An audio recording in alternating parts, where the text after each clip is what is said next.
What's up, guys? Welcome back to my channel. So in today's video I'm going to be doing knotless braids. I'm not going to be doing too much talking. I'm going to just show y'all the process of me doing this style. I did dye my hair this color not too long ago, so I'm going to be using the same color, almost the same color. It's 27 by Easy Braid, and yeah, and I'm going to also be using this jam. It's the extra hold. It works really good and it smells good too. And I'm just going to be putting that on my scalp to make the braid look really nice and neat.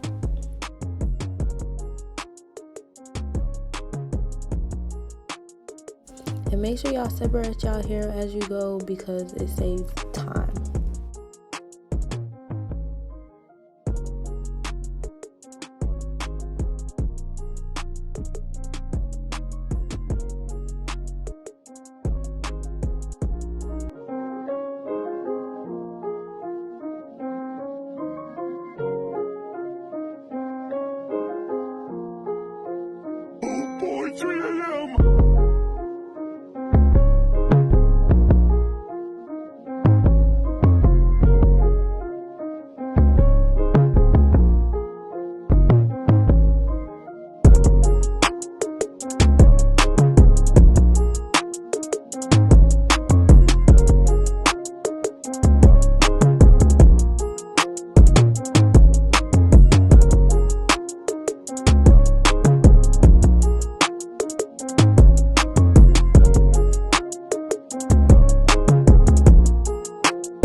So this is the finishing product.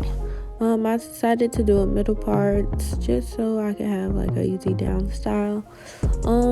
I am gonna wear it to the side most of the time though, but Y'all, this took me overall 8 hours to do because I was up, stopping, moving around. And it's pretty long. It stops before my butt. And yeah, if y'all like this style, comment down below and don't forget to like. See y'all in the next video.